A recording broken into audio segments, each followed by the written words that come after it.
Welcome back, folks, to week 2 of The Casuals. I am your moderator, Kunal Kohli, aka The Chief, joined by our good Lord and Savior, Isis, and the one, the only, the Hebrew Hammer. Boys, COVID-19 is turning the NFL into an absolute joke. How bad was that passing game between the Saints and the Broncos on Sunday? So I was confused. Did the Saints not have a quarterback, or was it the Broncos? Because Taysom Hill is not a quarterback. That was just a horrible display of any type of football that you could ever imagine. Taysom Hill, he has to be benched, man. He's fucking horrible. He's trash. He got bailed out last week or 2 weeks ago when he first started, and then it was shown this week that he cannot play. He's a horrible quarterback. But I mean, the Broncos definitely didn't have a good quarterback. They had a practice squad receiver, but I mean, shit, that was an ugly ass game. I was kind of excited. I thought they were gonna run a bunch of the Wildcat. Did until Lindsey got hurt, and it was just a clusterfuck from then on. It was horrible. Hilton, that was the wide receiver's name, right? Yep. He completed one pass for like 13 yards. Yep, to Noah Fant. And it was like a short screen pass. That was the only completion they had all day. I've never seen any stat line like that in my entire life. Kudos to him, though. I mean, that is such a terrible situation to go into. Not even a day of notice. Just jumping right into a game. Well, he was probably like, yo, I shouldn't even be here. And they're like, yo, you trying to be QB? Yeah, but if you had the opportunity, you would take it. Oh, yeah. If they called me up right now and they're like, yo, do you want to play a game for us?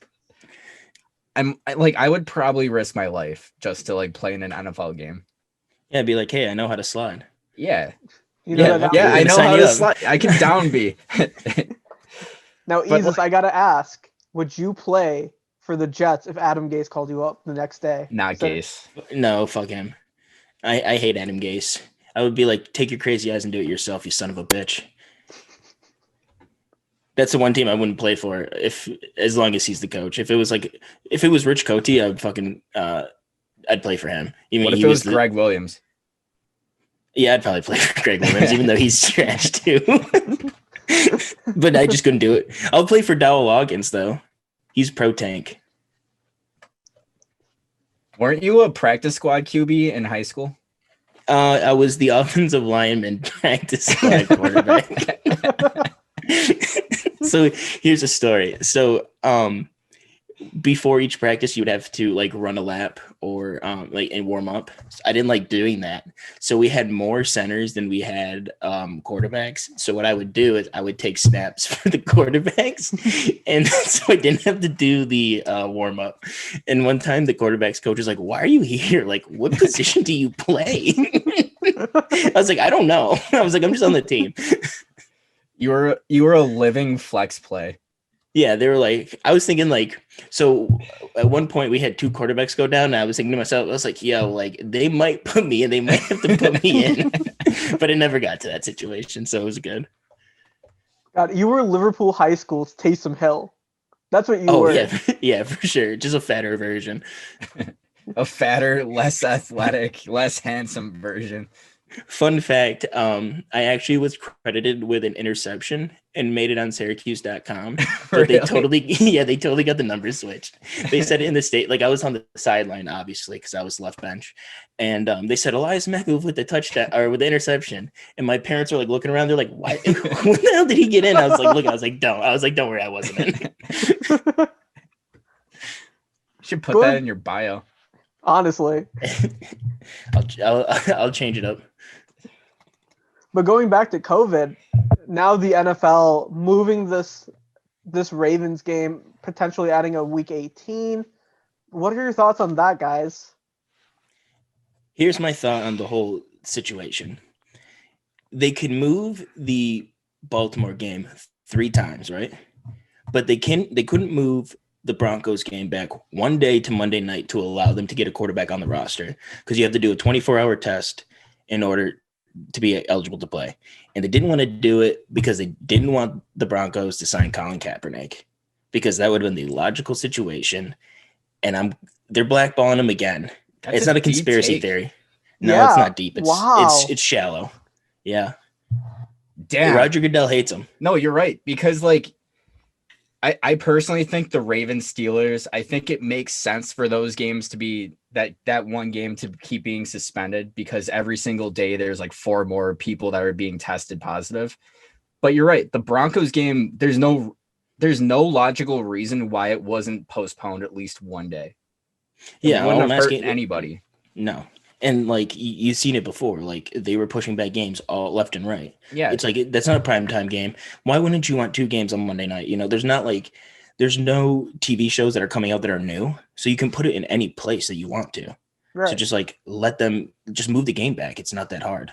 And They I moved get back it. 3 games this week, just the next week.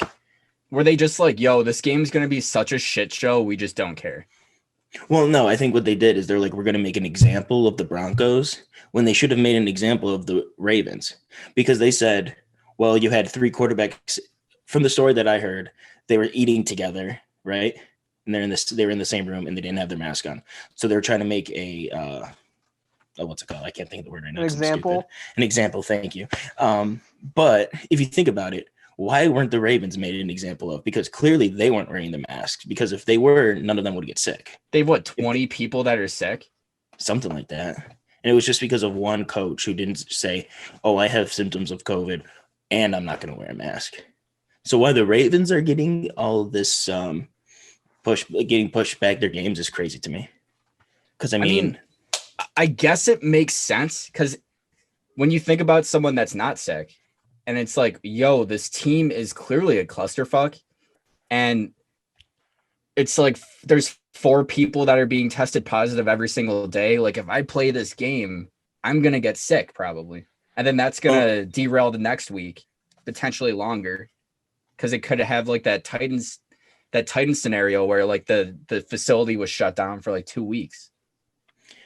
see, the thing is though, like they have shown that you cannot, they haven't been transmitting the disease or the virus through gameplay, right? Because there's like been multiple players who have gotten sick while they just played a game on Sunday. So like that contact doesn't get you sick from what's happened in the NFL this year. I do think though, like the reason why they're pushing it is just because there's so many people that are sick every single day, and it's literally just to save their ass on the back end. No, I know, I get that. I just think that it should have been a forfeit by the Ravens. Yeah, because it's not fair to the Steelers at all. But yeah, the thing was though, so I see Steelers fans, they're like, yo, like they should play. I didn't think they should play, but the forfeit I thought would make sense until Thanksgiving, when 4 of the Steelers got COVID.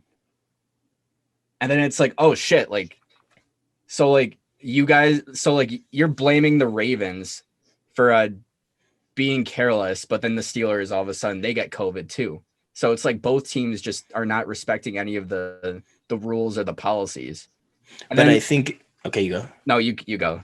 So I think they are sticking with the protocols because only 4 of them have gotten sick and nothing else has come out, right? Where the Ravens, it's a full out outbreak. It's the same situation with the Broncos. The Broncos only had 1 player. We don't know about the other players just yet, but one guy got sick and they did the contact tracing and they saw who was out, right? And they're like, okay, you guys got to sit. The same thing with the Steelers happened. It's not a whole outbreak. So it's not really the Steelers' fault. And the reason why they're pissed is, think about this.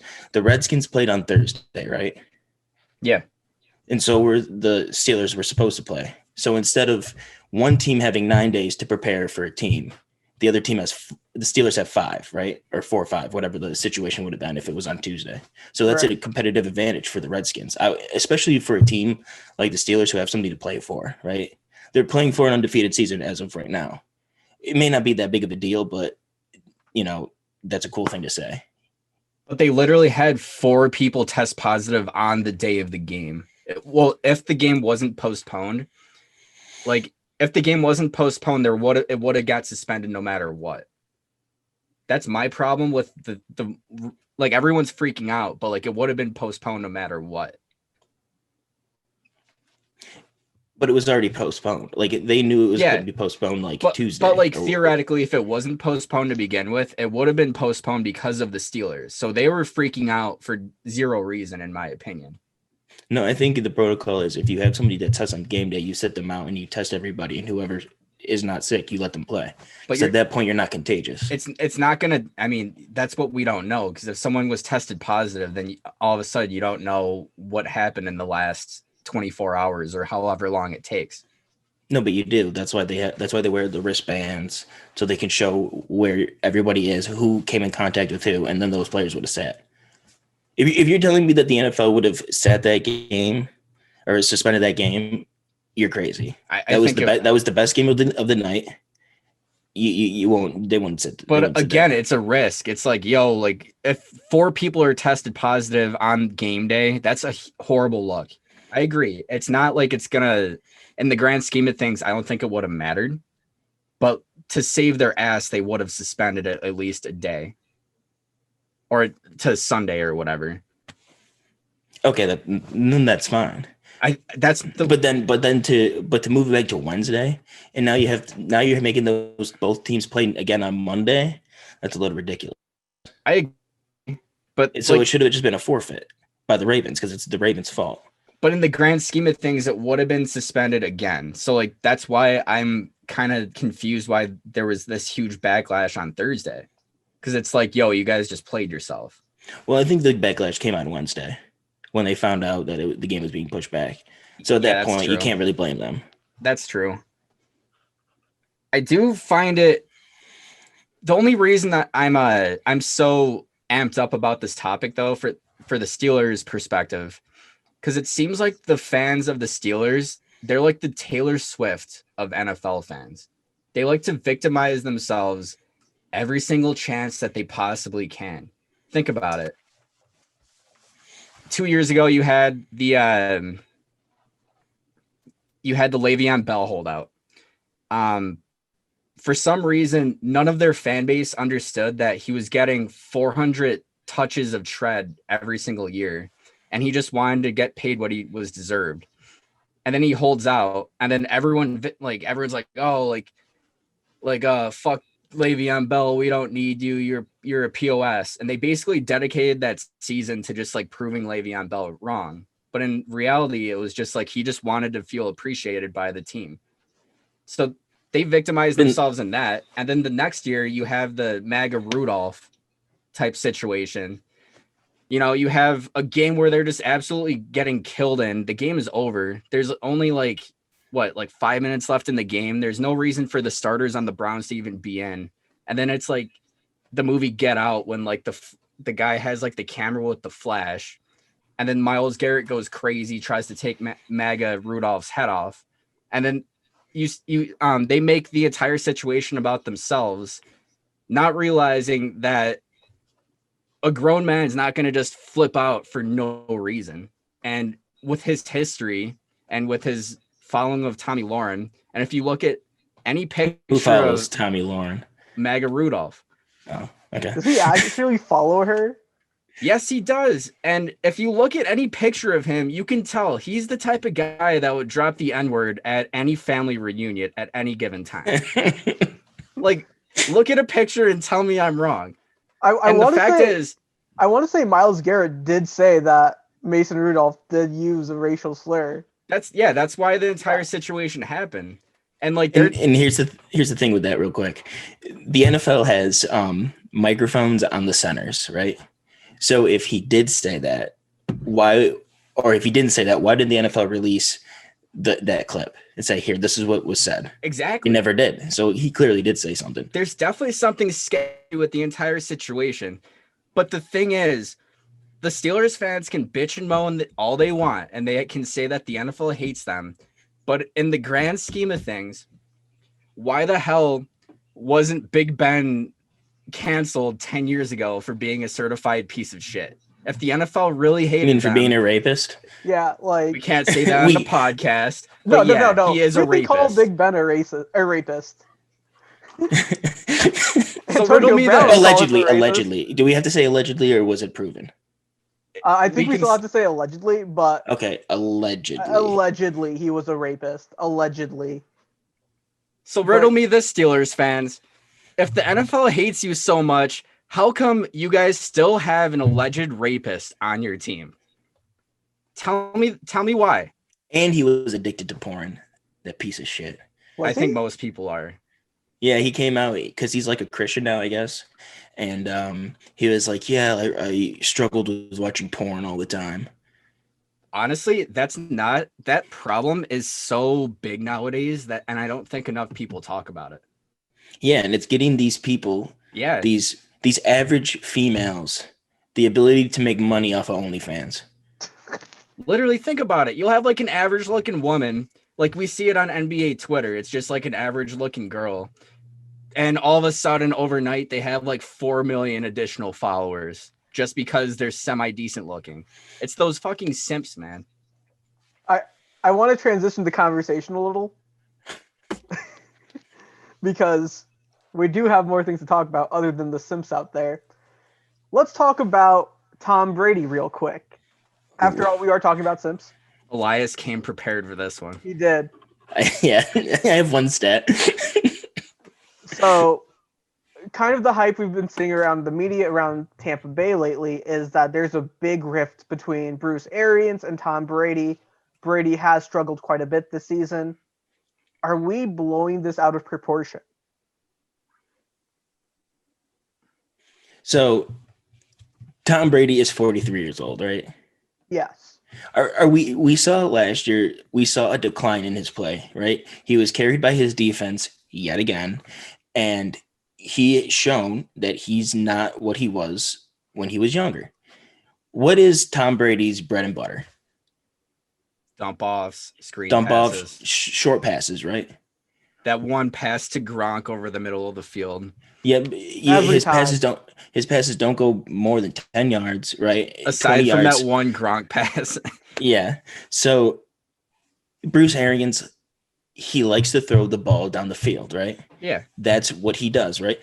Jameis Winston last year completed 86 long balls. I don't know like what the yardage is, but he completed 86 long balls, most in the NFL. Mhm.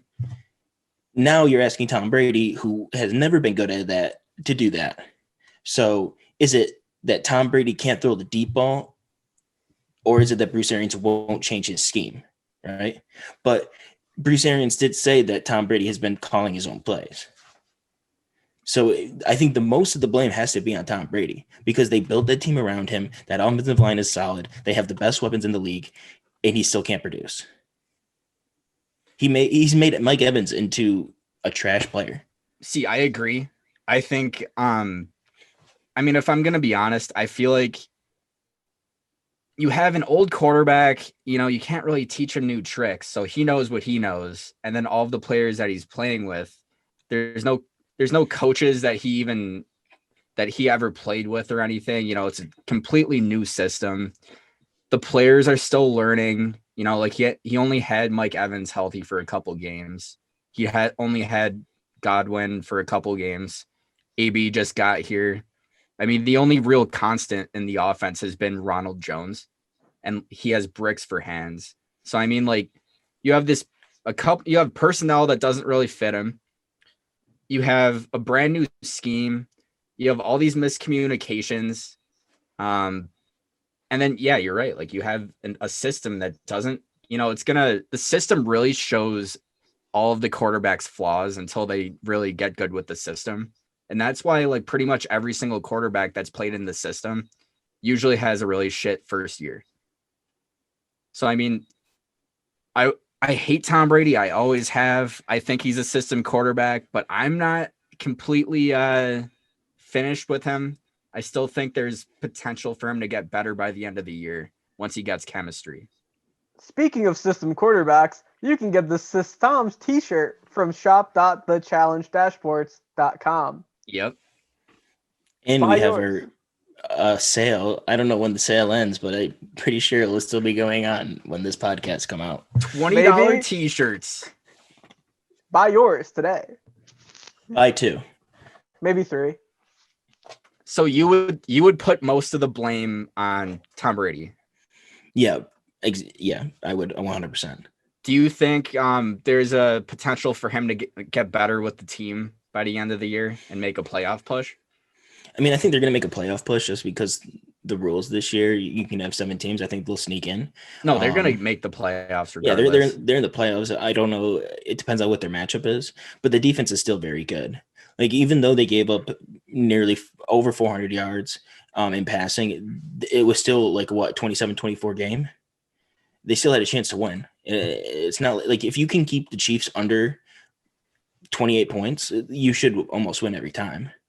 It's just the offense needs to improve, and you got to put that on.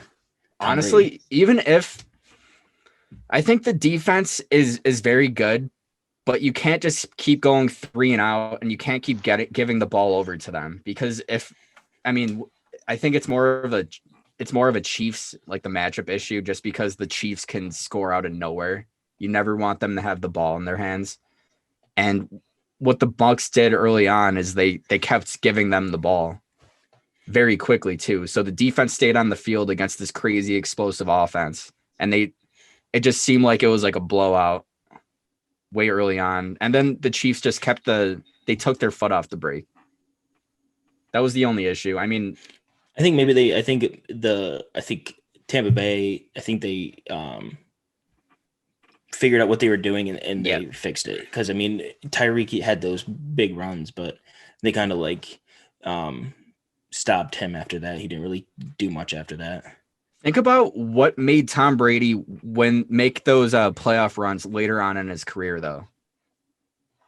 You know, I feel like he always when they deflated footballs. Yeah, like those years, they had like a LeGarrette Blount. You know, they had a power-heavy rushing game to implement the play action into the offense. And it seems like for some reason they're not using play action. They're not using motion. They're not doing anything creative to help Tom Brady out. And I want to know why. I mean, like, is it because Bruce Arians is just not going to grow out of – he's not gonna grow up. He's just too his head is too big. Ways. Yeah. I mean, what he does usually works, right? And it's not like they're losing. It's not like they're out of the playoff race, right? They lost 3 games to good teams, and I think this team not having an offseason hurt them the most because, like, you're putting in a brand new quarterback, 2 other weapons, you know, offensive line that was they added new pieces to the offensive line. The only consistent was the defense. They didn't add anything to the defense. The defense was the same as last year. So to have that team gel and do what it needs to do, you probably needed a full off season. Do you think from what we've seen this year, it proves that Tom Brady's a system quarterback? Yeah, 100%. I agree. Because you can't just throw him into any system and expect him to be elite. You just can't expect that. Yeah, you have to have the system that works best for him. Yeah. I don't know why Bruce Arians didn't look at what Bill Belichick did with him and replicate the same thing, because these are the best weapons he's had his entire career. Even when he had Randy Moss. To be like, Randy Moss was one good player. Other than that, who did he have? So he has a good slot corner or slot receiver, which I don't understand why they haven't. I don't understand why they haven't utilized him the same way they use Wes Welker or Amendola or whoever the one is now. I was just gonna say that because, like, when you think about what the Broncos did when they got Peyton Manning, and then they added Wes Welker. Wes Welker was like the 4th option in the offense, and he still had like 13 touchdowns. You know, like, he was an afterthought, and he was always wide open. It's like, why can't they be doing similar stuff? Is Tom Brady that much worse than Peyton Manning at this point in their careers? Probably not. I don't think he's that much worse because, like, as a Colts fan. But when he threw for the 50 touchdowns, or when his last year? Even during the 50 touchdown year, like, or 55 touchdowns, whatever it was. I could personally tell because, like, I grew up watching Peyton Manning.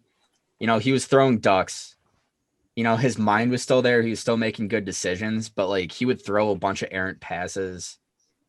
He just wasn't the same player. And like I see some of the similar things with Tom Brady.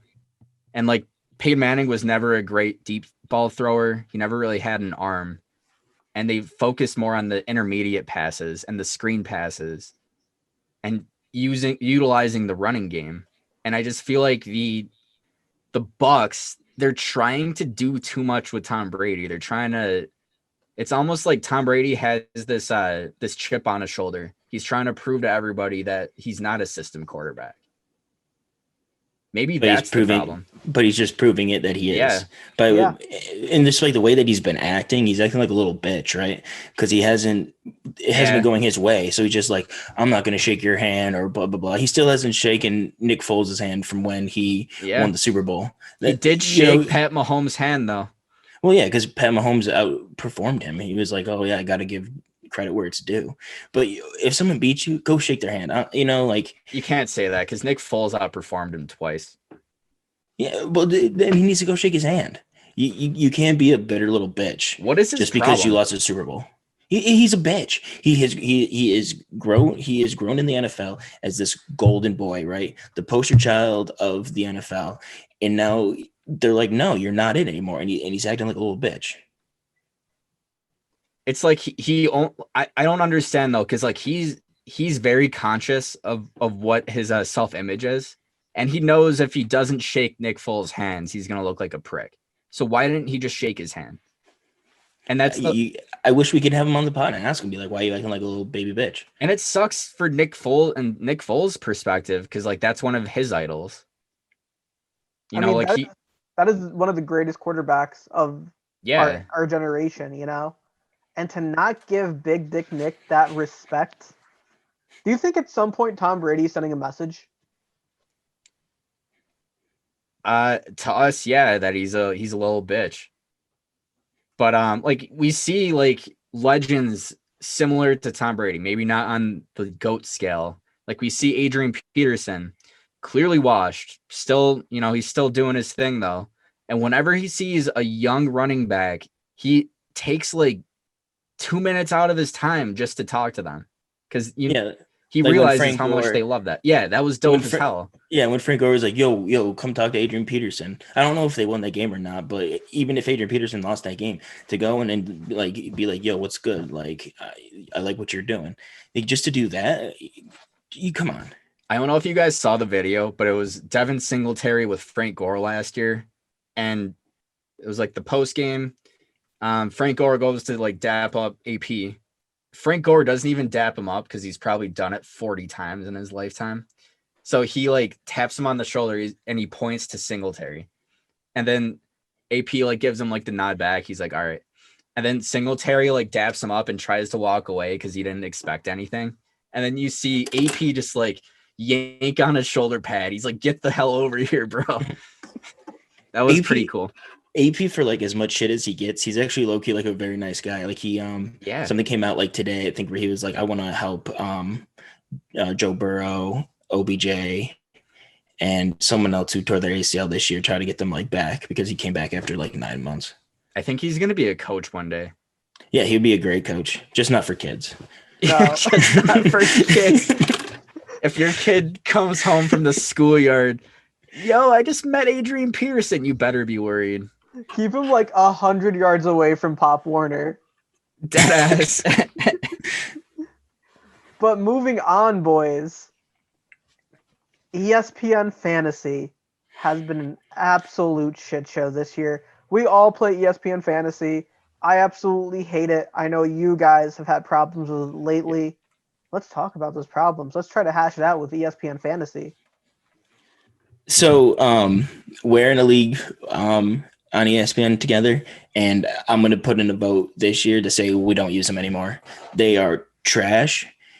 More specifically, Matthew Berry is trash, and they are just a complete embarrassment to the game. They had the Taysom Hill situation never should have been a situation. They were the only site to use him as a tight end and a quarterback. Wait, I have a conspiracy theory. Yeah. Do you think they did that just because Matthew Berry picked him up and he was like, "Oh, I thought about this before everybody else, so I deserve to be able to start him." Probably. I mean, they just want to stroke his ego. His horrible picks. I hate Matthew Berry with a burning passion. That show that he puts on with the puppets is not original. It's not funny. Just like I would rather have Field Yates be the guy at ESPN. Yeah, we got to give him credit though. He did revolutionize ESPN fantasy.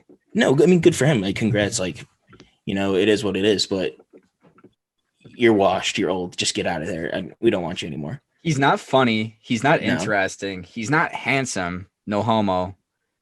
And I don't understand why he has such a huge following right now. Why people worship him. Yeah, they like he knows exactly what he's talking about when he probably misses on 50% of his picks. Yeah, I don't get that. And honestly, like the ESPN, or I mean, at least we can say this. At least it's not Yahoo. Yahoo is much worse. Yahoo is trash. So we'll give him that. Like Sleeper, trying to plug Sleeper. You guys are where it's at. We're probably gonna move our league over to you guys next year. And the main thing I think is because it's very customizable. While with ESPN, you kind of got shit on this year. They're like, oh yeah, like we have a contingency plan. They're like, oh, we're gonna make sure that players are IR eligible if they have COVID. But they, for some reason, didn't think about the fact that there's other teams that if a game is postponed or something, and if they don't have COVID, you can't put them on the IR. So you're literally just screwed. Yeah, we have 3 IR spots on our team just because of that situation. Like we have a huge bench this year for that reason. But in my other league, it's like a normal league. You only have like 4 or 5 bench spots. And the thing, it's so weird because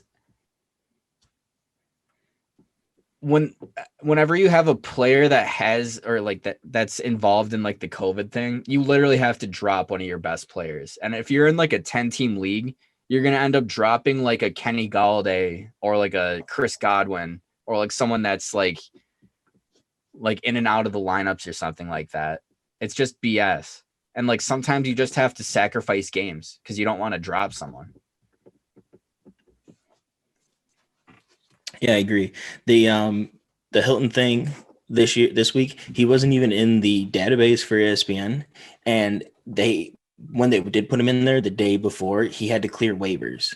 Yep. So instead of just putting him out there and not clear waivers, because there's no way that you can't do that, right?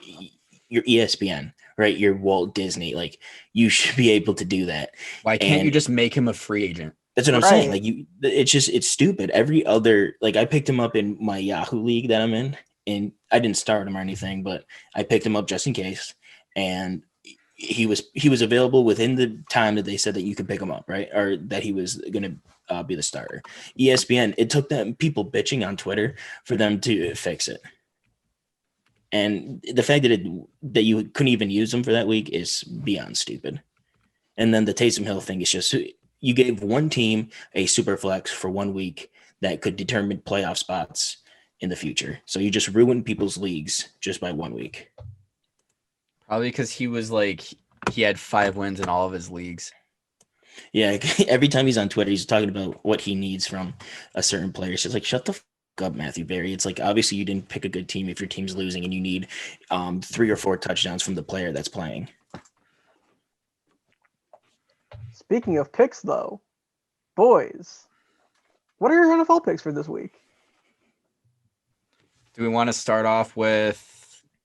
There's no Thursday night game this week. No, so prime time, baby. Unless you always want to do a 1 p.m. game, but I can. How about we do like 1 p.m. game, 4 o'clock game, and then the Sunday night and Monday night. All right. So just taking a quick scan here. The one that sticks out to me is the Colts versus Texans. Colts are 3-point favorites. I would pound Indy on that. The thing is, Houston, they've like half the team now is suspended for 6 games because they have PEDs, including their best player, Will Fuller. He's been the source of their offense. You know, he's been the explosion in the offense. He's been scoring all the touchdowns. Deshaun's going to have 0 people to throw to. I don't even know if David Johnson's going to be in. So that's going to be an absolute shit show. The Colts need to win because of their huge L last week to stay in a contention for that division seed. So I expect Indy to come out on top. Jesus, who do you got at 1 p.m.? So I've been looking. I like so the Raiders are coming to the Jets and they're favored by 8 points. I think a cross country trip for the Raiders is going to be trash. I do think they're going to win, and I pray to God that they do beat the Jets. But to be favored by 8 points, I think a little bit too much. So I think I'm going to take the Jets. I'm going to take the Jets +8. And the Raiders looked like trash, dude. Yeah, I used them in my golden ticket, which was trash again last week. I'm sorry. For probably nobody reads it because it's so trash. But I was like, how can you lose by 30 points to the fucking Falcons? It makes no sense to me. They were a 3-point favorite. They should have covered, no problem. But Derek Carr, he's fucking trash. I hate him. That face, I'm sorry. That was beautiful. Thanks. That was just. Hate the meme. I felt it. I felt it in my soul. At 4 o'clock, though, boys, who do we got? Who should I put my money on? Well, am I reading this right? There's only 2 games. Yeah. So the Patriots and Chargers, it's just straight up. Yeah, evens. Wow.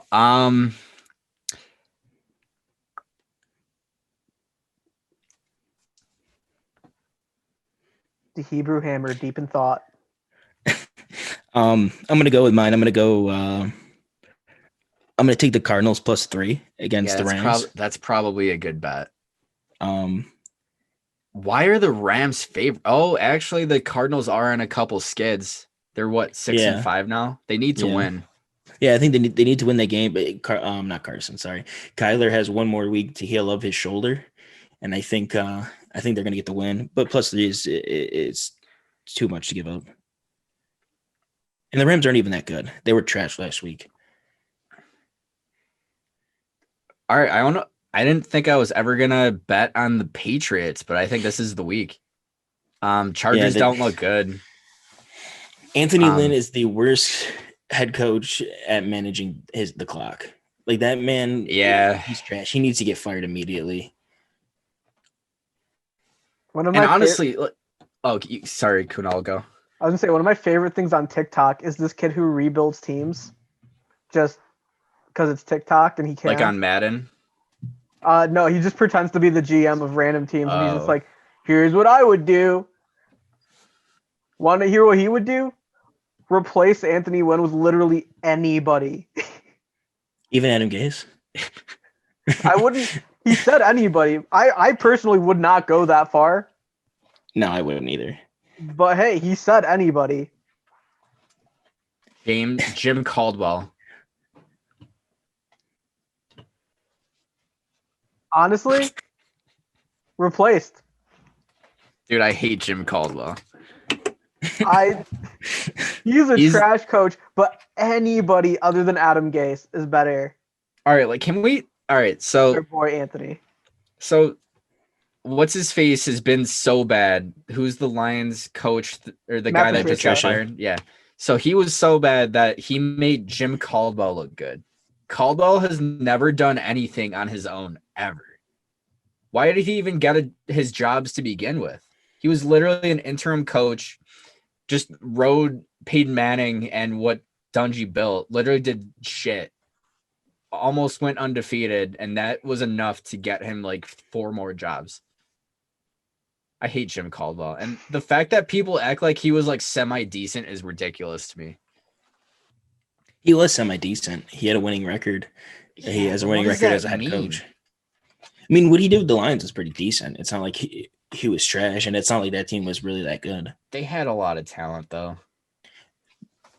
I mean, they did, but I mean, he still made the playoffs quite a bit. They just didn't win in the playoffs, and that's why he got fired. When they made the playoffs, did anyone actually think they had a chance of winning those games coming into them? I don't think so, but I personally didn't. That was like it's like when the Texans made it with TJ Yates. It's like, it's an easy out no matter what. But here's the thing, like, as a Jets fan, I haven't seen a playoff run in 10 years, nor have I seen them like even in the playoffs in 10 years. Yeah. So like I would take a playoff appearance right now. Would you rather have a losing record, make the play? All right. So would you rather have a losing record for 5 years, make the playoffs every year for 5 years and never get past the first round, maybe get out of the first round once, or be a contender for 5 years? A contender for 5 years. Yeah, easily. What's your next option? What was that? What's your next option? Which one would you take next? I don't. What's happening after the 5 years are done when you don't make the playoffs? Like, are you going to become a contender? Like, if you tell me in 5 years my team is going to be a contender for 5 years, I would. You'll still own the. So the team is still going to stay the same. It's still going to stay the same, but like the team after 5 years that's just makes the playoffs and gets a pretty shitty draft pick in those 5 years, it's probably not going to be much better, and it's probably just in like limbo because it's like the Bengals, I mean, if you're literally describing the Eagles right now. I mean, at least they always have a pretty talented roster. Do they though? Yeah. I mean, this year? This year, I mean, everyone's injured. There's a lot of issues. Their quarterback sucks. The coaching is a problem. Everybody, yeah, I mean, it's just a clusterfuck. But I mean, like, I would rather. If that's the case, then I'd rather have 5 years of being trash. Yeah, same. And I feel like the teams that are like always making the playoffs like that, like it's not helping the fan bases out. It's not helping your team out. You want to kind of suck and get a pretty decent draft pick. Oh, yeah. I mean, I've been saying it for the past 10 years to the Jets. Don't win these meaningless games. Yeah. Get the number 1 overall pick. Like last year, they beat the Bills JV team the last week, right? Right. What did that get them? It got them pushed back in the draft, and they couldn't get. Well, I guess they got. I'm not mad about getting Mekhi Becton because he's probably going to be the best left tackle pretty soon. But they may not have gotten him if he would have gone to another team earlier on, just because the Giants were stupid and they took the like third best left tackle. Like that helped the Jets a lot. Thanks, Dave Gettleman, you stupid fuck. So that's like the thing. But like you got to think about it. Once you win that game or you win meaningless games, it's not like just in the first round you get pushed back. Like you're pushed back in every single round from there on, and people just don't get that. Like fans are just stupid. I get it though. Like the coaches, no matter what their roster is, they're gonna play to win the game. I feel like most of them are, unless you're Adam Gase. And if you're Adam Gase, I don't think he even knows what he's doing. But he's like most coaches, most coaches though, like they're trying to win the game. So if you're a GM, wouldn't it make sense to just like strip your team of any talent that you have if you're trying to lose? But like that's what the Dolphins did, right? And they still won like 5 games. That's true. They were just winning for no reason. But that's why they benched Fitz. Yeah, they're like, you're winning too many games, buddy. You gotta sit. I thought this was my team. That's what nobody was talking about. Like they literally benched him so they could start losing, but then Tua kept winning. It's like, oh fuck, maybe we're actually pretty good. And now, oh sorry. I was gonna say, moving on though, Sunday night. Oh, Sunday night, Jesus! It's what, 14 points? Yeah, it's 14 points. This is kind of going to be the quarterback. Yeah, I don't know who the quarterback's going to be. I'm guessing they're going to have their normal quarterbacks back because if they come back negative, I can't see why they wouldn't be able to play. So I think 14 points is quite a bit, especially because they do have a good defense. And the Chiefs kind of take their foot off the Gas. Yeah, I'm gonna take the Broncos. Yeah, I'm But gonna do that too. But if they don't have a quarterback, then I would have to switch that. Coming down. Yeah, I wouldn't trust. I don't think Kansas would cover that.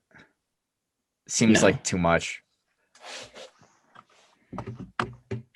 All right, boys. And finally, Monday Night Football. Who do we have? Who's playing? So it's either Washington versus the Steelers. Steelers are a 9.5-point favorite. The Bills versus the 49ers, who are playing in Arizona because they're I don't know if it was their governor or somebody said that they can't play in their stadium for reason I don't know. The Buffalo is a 3-point favorite, and the Cowboys and Ravens are playing Tuesday, and there's nothing there yet. What's the Redskins spread again? It's the football team. It's Yeah. 9.5. I Check would yourself, take Alex. the Come football on. team. Yeah. Football team all the way on that. They've just been playing too well, and it looks like it looks like they're finally freeing Gibson and showing him off to the world. Yeah, I think I would the 49ers, I've taken them too many times and they fucked me way too many times. Like you would think that they're trash, but they keep things competitive. But yeah, 9.5 points, especially with the Steelers who keep games very close for some odd reason, and against bad teams, I would take the 9.5. Is Ayuk coming back for the Niners? I'm not sure, but what's his name is back. Yeah, Debo. Debo is going to be the wide receiver 1 for the rest of the year if Ayuk is out. Dude's a freak. And now, before we transition to the NBA, we do have a fan shout out this week. Shout out to Alan. He's an Eagles fan in Buffalo. Shout outs to you, my dude. Thank you for watching the pod and hitting us Yeah. up. Where did he hit us up? Yeah, when did he hit us up? Actually, his girlfriend hit me up and asked me to shout him out. So Amanda says hi. Buy a t-shirt for the both of y'all. Shop that the challenge at sports.com. Damn, Alan. Wait, so you know the girlfriend? Yeah. She It was doesn't count. Hey, she asked me a favor. I am now obliging. Is it his birthday? No, she just asked for a shout out because he listens to our pod and he's My a big boy fan. Alan. Yeah. Our boy Alan now. Shout out Alan. If Alan ever wants to come on the podcast and debate us, let us know. Because Alan is an Eagles fan, so if you want to talk Carson Wentz, Let's talk about it. let's talk about Chop it up, boy. But now, awkward transition. Easus, do your thing. I got to think about what I want to do. I'm gonna go.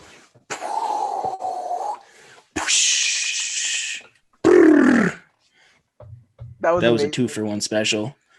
That was better than last week's Down B. Ooh, No. Down B. I think Down B is gonna go as like a Hall of Fame moment. Yeah, we need Down B t-shirts. Hey, Mike, make Down B t-shirts, bro. All I can think about is Captain Falcon doing the Falcon kick.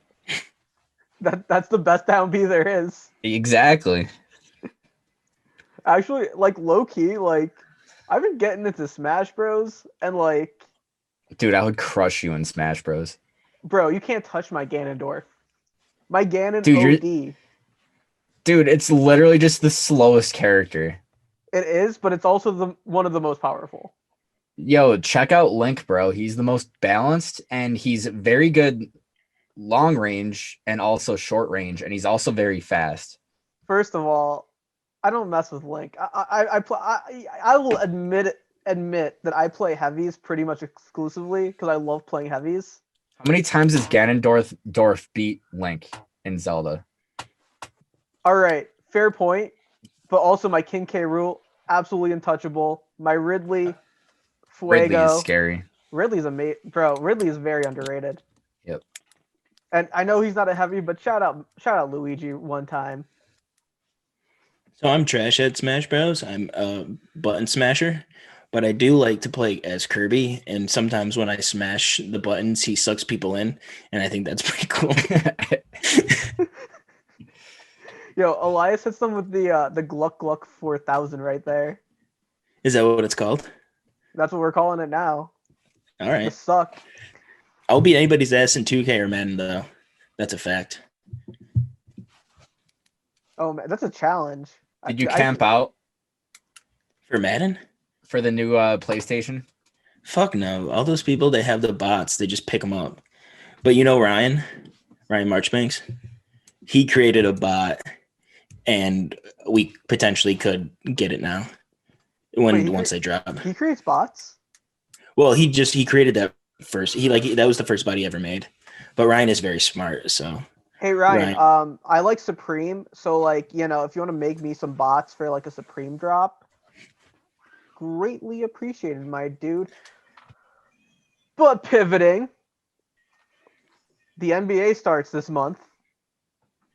Boys, I think everyone's going to agree with us when we say the Lakers are probably the biggest favorites in the league to win the chip, to repeat. Unless AD starts seeing some the game time decisions, misses a couple games here and there, maybe something serious happens. If that happens, the NBA is wide open. Who is second in line? Who do you guys think could overtake the Lakers if there's an AD injury? In the West or just overall? Overall.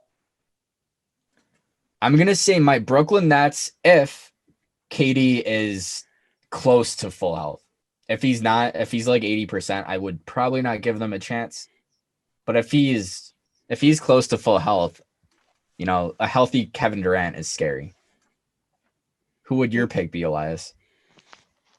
second in line, I want to say the Bucks, but like at the same time, I don't want to say them because like I don't know how that situation is going to work. If they figure it out, though, there might not be a team in the East that can beat them. No, No, that I don't. backcourt's scary. Mm-hmm. Drew, Chris Middleton, that's some good perimeter defense right there. Giannis, DPOY. Honestly, he's my favorite to win DPOY next year. That's clamp season right there, man. Oh, yeah. I'm gonna hit my dark horse second team. I think is going to be Philly. I think I Philly was has literally just going to say Yeah, that. Philly's another think- one. I think Philly has one of the better chances to even beat the Lakers because if Joel Embiid and Ben Simmons plays power forward, I think they have a shot at beating the Lakers. I think Now- so too. And if you go, sorry. I was going to say, do they have a shot if they start Bill Simmons over Ben Simmons? What, 90 years old? He's not 90. He's like, hey, Bill, how old are you? I think you're in like your 40s. Oh, is he really 40? So Yeah, the Ringer 40s is- podcast is taken to new levels. Hey, Ringer. he looks 90. He doesn't look good for He does 40. not look good for his age. Here, let me look up how old Bill Simmons is. I might be way off with the whole 40 thing. It might just be like 85. Nah, he is definitely 53. I'm gonna say 54. You both are close. He is 51 years old, born September 25th. Wow. Damn. Shout out Bill Simmons one time. He does look horrible for his age, though. You Yeah, gotta start shout using out- some Nivea for men, dude. Shout out for your bad jeans.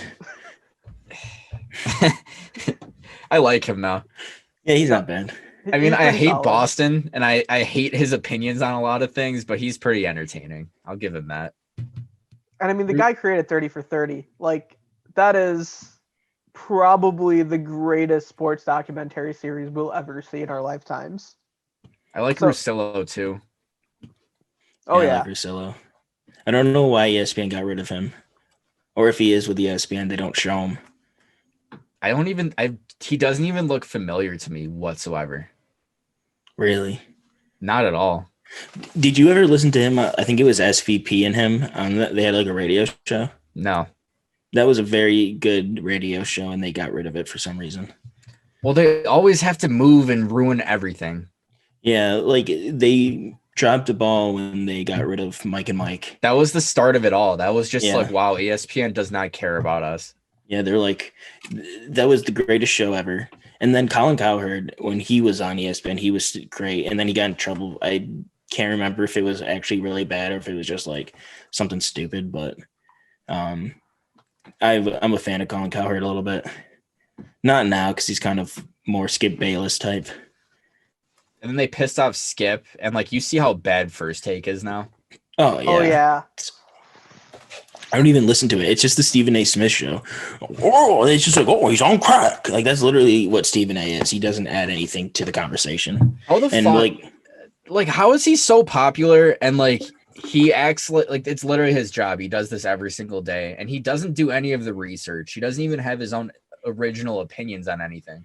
He used to be such a good journalist too. Like Stephen A, top 10 sports journalist all time. Mm-hmm. I will go there any day of the week. Top 10 sports journalist all time. You can at me on that. Feel free at the Kunal Kohli on Twitter. But now he's just a hot take artist, you know? You know what it is? He doesn't have relationships with any of the current athletes anymore. No, I mean, even I have a relationship with D'Angelo Russell to an extent. He has no like And- it seems like he has no ties, and it's literally just him like flexing on everybody all the time when he's wrong. He's like, "Oh, do you know who I am? I've been doing this for 20 years. You don't know anything." Like, I'll give Stephen A this. He has the experience, and he does keep in contact with a lot of the old guard. But man, once we see that old guard start to retire, and we've already seen them start to retire, and honestly, like other than Melo and LeBron, most of them are already out. Who's Stephen A gonna have left? He always seems to go on the sidelines and dap up people. But I don't know. I didn't see him at True. Summer League. I didn't see him at Summer League last year. Stephen A, where were you? I saw Rachel Nichols. He was the head coach for the All-Star game that one year. That is true. But I still didn't see him at Summer League. I was talking to Tyler Hero. Where were you at, bro? Stephen A. does have a nice jump shot, though. He does. It's pretty. Yeah, he smooth. does. I'll give him that. Shout out to you, Stephen A. You may have caused ESPN to lay off like 100 journalists. But like, hey, shout out to your jump shot, bro. I'll see you at Summer League when there's another Summer League. I'll happily play that man in one-on-one. I would get owned, but I will happily do that just for the shit talking. I mean, I'd end up looking like Nate Robinson, but hey. Oh, dude, let's talk about that. Yeah, let's talk about Nate real quick. He did it for the NBA and most of all his kids. Boy he got served a two-piece by a former Disney Channel star of all people. He was a Disney Channel star? He wasn't a star. I think he was on Nickelodeon. He had a show on some kids TV channel. I thought it was Disney. I didn't think it was Nickelodeon. Was he a star? Because I thought I think I saw him on Charlemagne the God's broadcast, and I think he was like writing for them or something. No, he was on the show. Yeah, he played the role of. Come on, Wikipedia. He was on the Disney show, Bizaardvark. Am I pronouncing Bizaardvark? What is Bizaardvark? I do not remember this. Yeah, he was like the main character, one of the main characters. I think it was past our time, to be honest with you. Yeah. Yeah, no, it was 2016, so it was way past our time. 2016. First episode, June 24th, 2016. I thought this was like 10 years ago or something. It feels like 10 years ago, but Damn. no. Bizaardvark came out in 2016, boys. Yeah, we have to admit though, he is juiced. Oh yeah, no, I mean, he says he takes the sport really seriously, even though you know. Did you watch the Snapchat discovery thing? Yeah, it's like.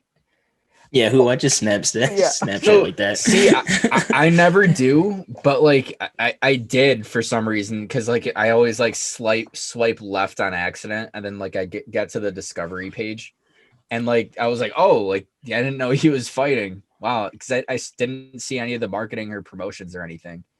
So I clicked it, and apparently like all of his coaches were saying that like he's in the gym like every day, like going hard as hell, and he learns very quickly for someone that is very new to boxing. I don't necessarily think you can clown Nate Robinson all that much. No. It doesn't seem like No.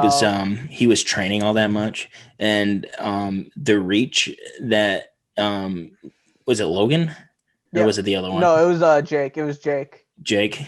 Yeah. Which one had the video of the guy that hung himself? That was that Logan. the other one? Yeah, that was Logan. Who's okay. I believe also training to be a boxer. Damn. Yeah, he's Is fought YouTube just not KSI. working out for them? Has he actually fought KSI? He fought KSI and he lost, but he won by decision. Like the internet knows that he lost, but he technically won.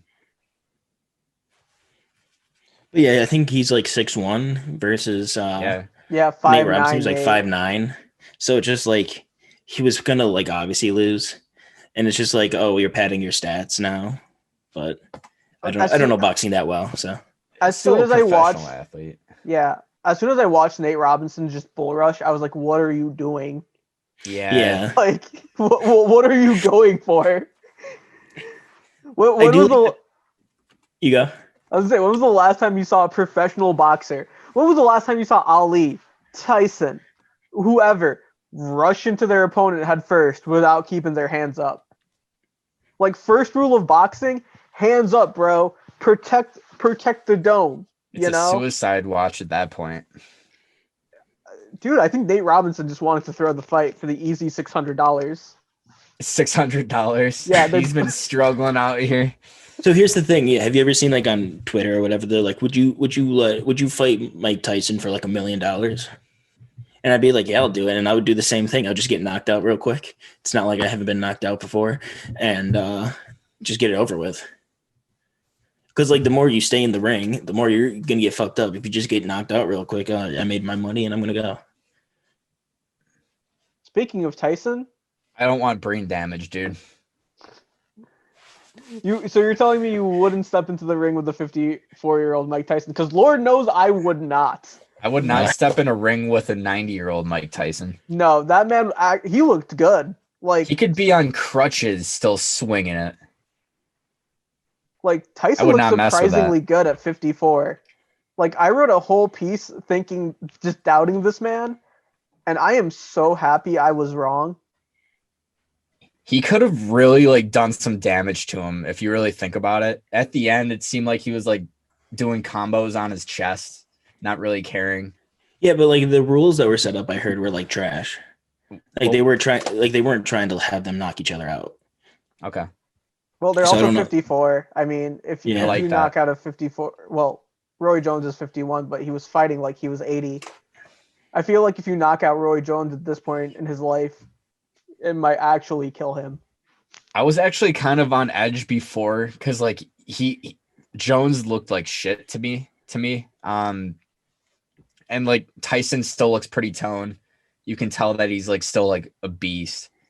And when they were standing next to each other, I was like, wow, like if Tyson like is still like half of what he was, I mean, that Roy guy could actually die.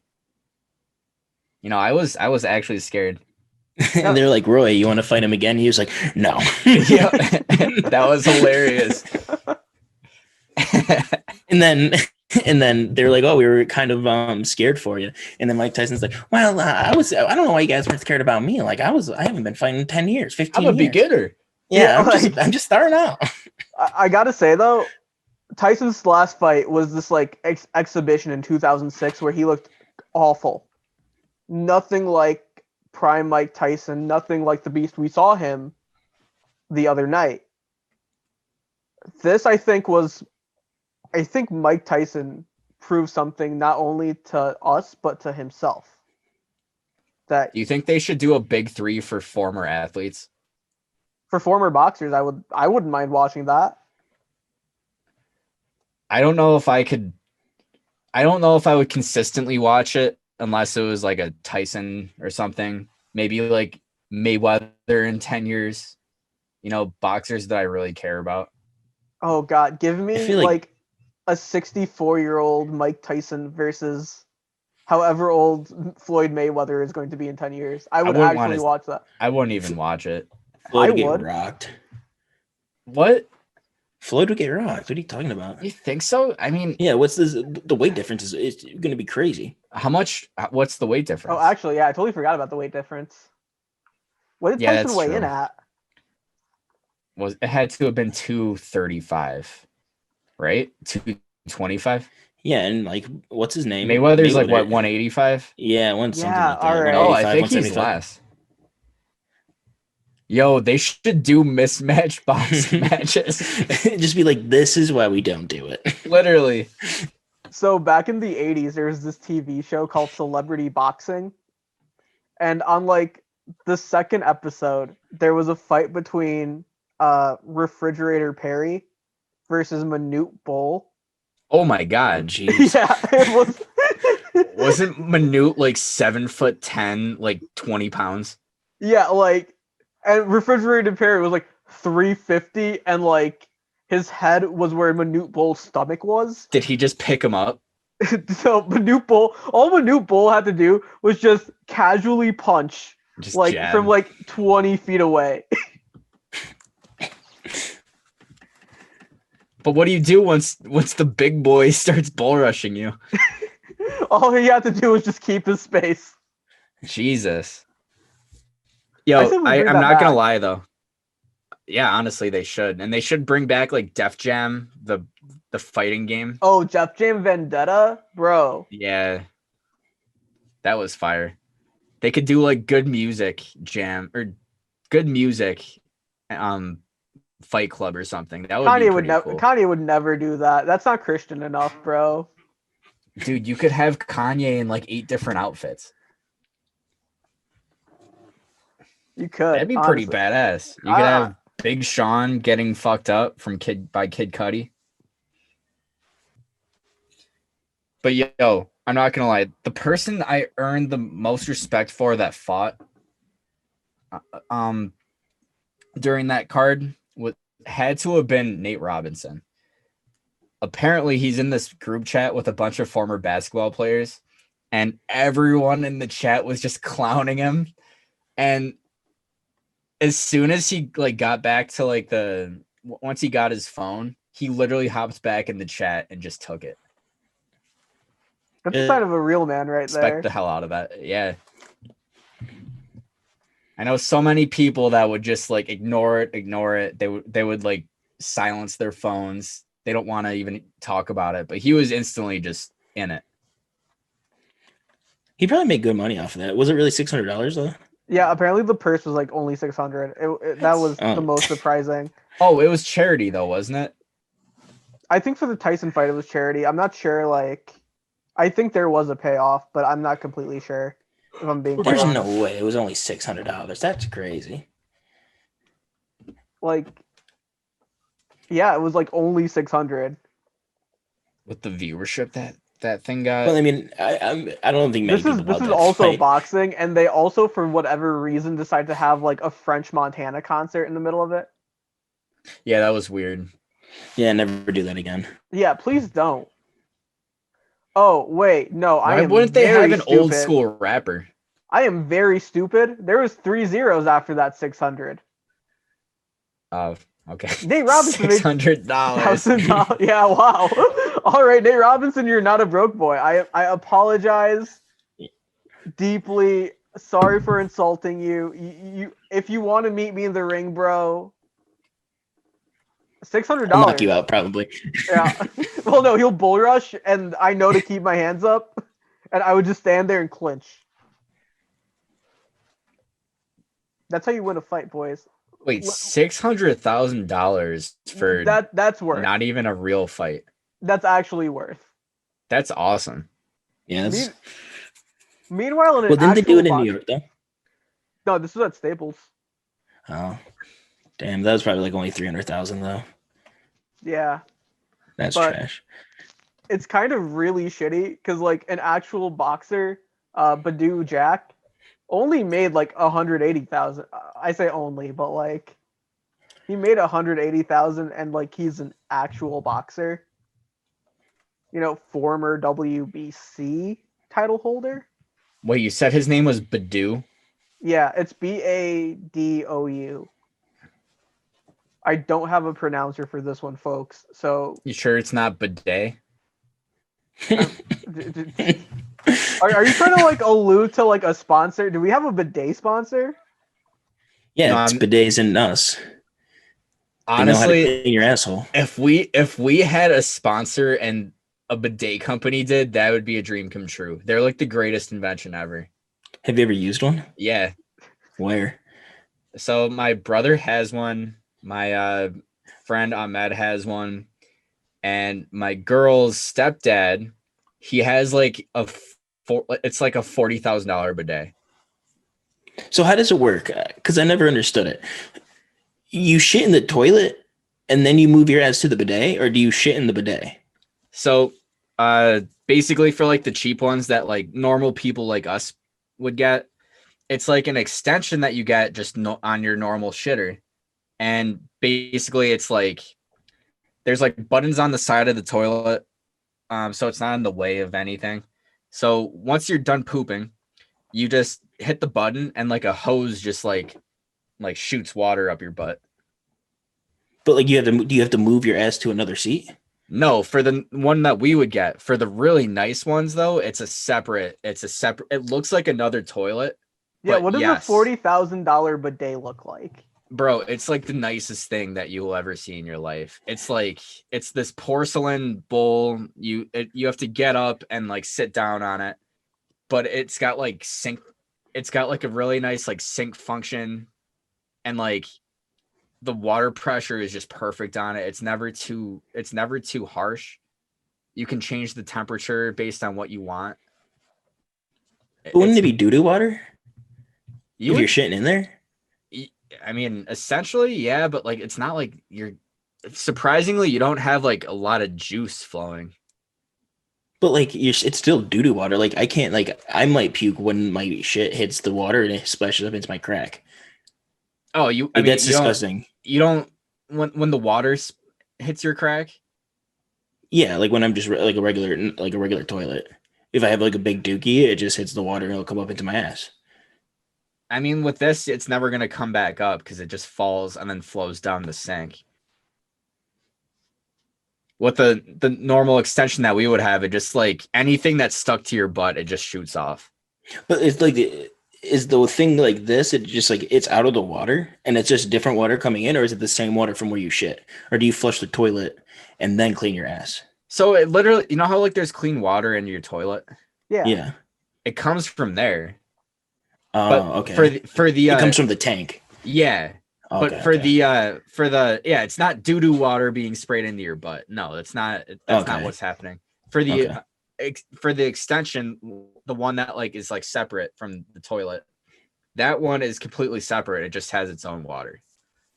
Okay, that makes sense. It's really I've always- nice, but it Okay. like kind of gets on your balls. Oh, that sucks. Like the water like will spray your balls. So like So have do to- they have toilet paper on the side so you can Yeah. do like you clean your balls? think of how like girls when they pee, like they still wipe it up. So you can flush toilet paper down there.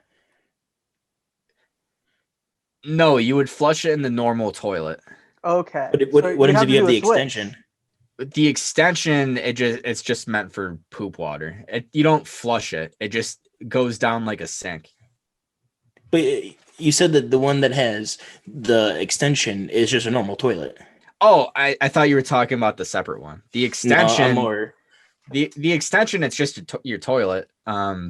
If you flush it, it just goes down the toilet. Okay. All So- the extension is just like a hose. That's all it is. So you can do the like wipe, water, wipe.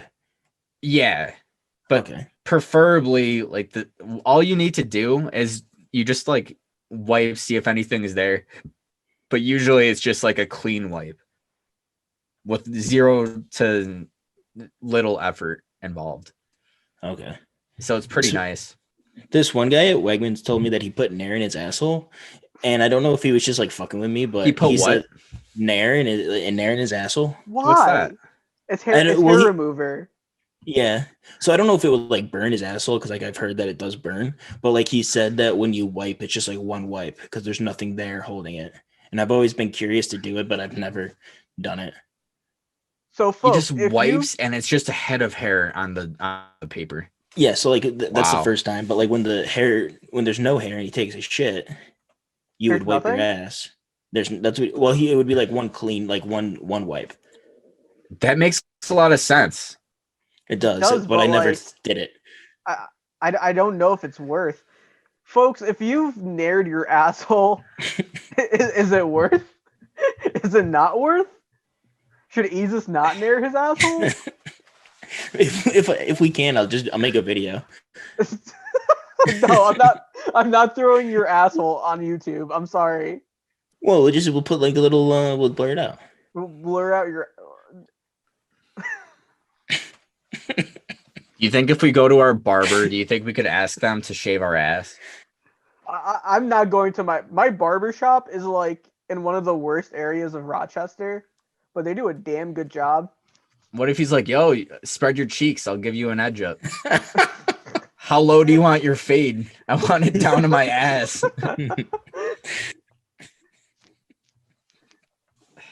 Imagine just like you got mad people in the barbershop just like bending over, spreading their cheeks. Yeah, it's just a regular occurrence, you know. Like I walk into the barber shop. Hey, Mike, can I get a number 5? You know, let's go with a 4 on top, 3 on the sides, 0 on my asshole.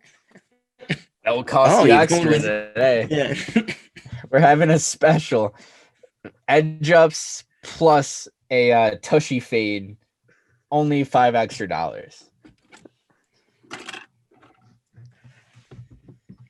Honestly, though, I think I might try that. I'm not sure if I'm gonna use that method because I feel like I'm gonna it's gonna go up my butt and then I'm gonna die. I'm gonna boof it. You're gonna boof nair. Yeah. I think it burned, so I wouldn't necessarily try it, but Yeah, I don't know would about not that. boof nair. To close out the podcast, Alan, let's see that shirt real quick, bro. That's looking nice. Oh yeah. Where'd I get it, Elias? the challenge-sports.com. So buy a shirt, Or- folks. Buy some. $20, guys, just for this month. We don't know about that. Maybe just this month. Who knows? It's a surprise. Just check it out. Look at all of the shirts we have. And if you like one and they're $20, buy it. If you like one and they're $25, it's only an extra $5. Just buy We have your shirt. We have some really baller shirts, folks. Like that Hennessy t-shirt. That's like a regular in my collection. Like I wear that out, you know, like I wear that to work. For the Bills fans out there, we got the My Wife is Singletary shirts.